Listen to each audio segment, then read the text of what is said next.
El día de ayer, hoy es miércoles 22 de febrero, pero el día de ayer, martes 20 de febrero, queda en los anales de la historia de la justicia norteamericana, pero con altísimo impacto para la justicia y para la política mexicana, el hecho de que se declare culpable a un exsecretario de Seguridad Pública del gobierno federal cuando parte del gabinete del presidente Felipe Calderón, el señor Genaro García Luna, hoy encontrado culpable y que en unos días más dirán cuántos años tendrá que pasar en prisión.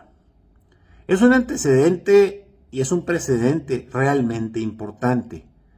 Desde luego que hay muchos otros casos que quedan en el limbo y con gran tela de duda, como el reciente que vivimos del general Salvador Cienfuegos, que ya estaba detenido por el FBI, por la DEA, iba a enfrentar un procedimiento similar, por no decir igualito al de García Luna, pero fue rescatado en una operación política y seguramente por la presión de los consentidos o más bien de los actores más fuertes políticamente hablando y ahora económicamente hablando, los militares mexicanos que fueron al rescate del soldado Cienfuegos. Se lo trajeron a México en el marco de la campaña política de Donald Trump, quien se dio y le dijo, órale, te lo devuelvo, apóyame a mí, te lo devuelvo, pero lo juzgas en México. Y acá en México al llegar, pues no había delito que perseguir porque no había denuncias, lo dejan libre y entonces ya no se puede juzgar en Estados Unidos. Y aquí, pues sí se puede, pero no hay denuncias, o sea, no hay pruebas. Entonces, esto genera un precedente interesante que debemos de tomar en cuenta porque es algo trascendente para la vida política de los mexicanos. No podemos permitir que la impartición de justicia, desde luego la procuración tampoco, se haga desde los Estados Unidos. Para unas cosas como lo energético sí nos quejamos de la intervención de Estados Unidos en la soberanía nacional, y para cosas de justicia, de crimen organizado, de narcotráfico, de detener a militares o a quien esté involucrado con el crimen organizado, ahí sí no decimos nada. O es evidente que está tan dañado el sistema judicial mexicano, pero también el área de procuración de justicia, que es parte del Poder Ejecutivo, desde las fiscalías, los ministerios públicos y todo eso, que esté tan contaminado y tan podrido que no hay elementos para juzgar a los poderosos.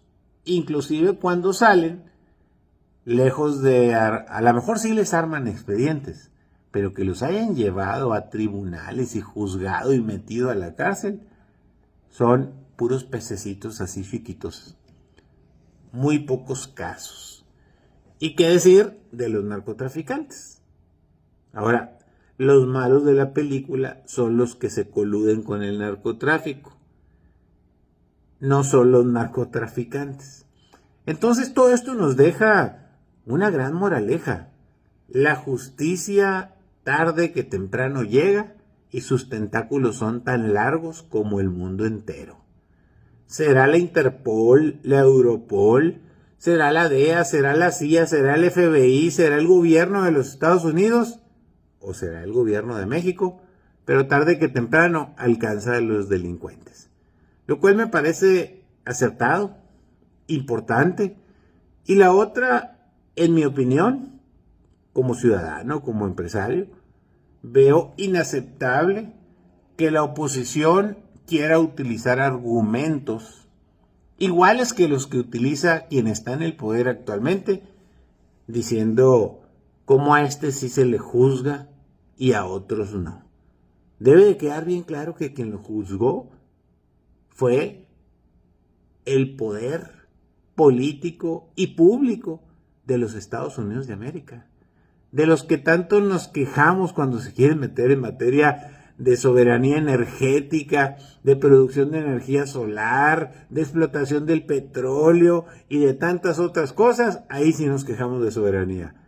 Pero hacen justicia a su estilo, con sus pruebas y con sus elementos, y ahí sí les aplaudimos como focas. Creo que es sumamente importante entender que en esto nadie tiene la razón ni la palabra entera. Nadie es nadie, ni los actuales gobernantes, ni los pasados gobernantes. Si el gobierno de Estados Unidos sigue juzgando a militares, a exsecretarios, a gobernadores, exgobernadores, a actuales funcionarios y después en cuanto salgan les echa el guante, pues bienvenido, siempre y cuando haya efectivamente la justicia que implica ir a un juicio donde se puedan esgrimir los elementos a favor y en contra y dictar un veredicto como el que se hizo con Genaro García Luna, en el que el veredicto es claramente guilty, culpable. Eso es parte de lo que puede oxigenar a la nueva política mexicana, sanearla, sacarla adelante. Pero la política mexicana es una política de y para los mexicanos. Por lo tanto, la justicia en México debe ser de y para los mexicanos. Porque si vamos a estar a expensas de que sea otro país y otras fuerzas políticas y otros poderes los que hagan nuestro trabajo o la función de lo que debiese de hacer en México, pues híjole, ahora sí estamos cediendo soberanía en materia de impartición y procuración de justicia. Creo que es sumamente importante para la marcha del país que las cosas se pongan en su verdadero contexto, que se aplique la ley. La ley sí es la ley en los Estados Unidos. Ahora necesitamos que en México se siga el ejemplo de sacar adelante una política y una estrategia diferente que permita señalar, consignar, documentar, juzgar y meter a la cárcel a todos aquellos que nos tienen arrinconados, secuestrados. Se ha hablado de secuestros colectivos por los obispos de México, en los que pueblos enteros están secuestrados por el crimen organizado, extorsiones, cobro de piso, asesinatos crueles contra familiares, comunidades enteras que tienen que huir buscándole a otro lado en muchos estados de la República por la sencilla razón de que no se aplica la ley en México. Entonces esto nos debe de invitar a que entendamos que es importantísimo no solo cambiar, dar un viraje brusco en materia de la estrategia de combatir el crimen, sino de aplicar las leyes.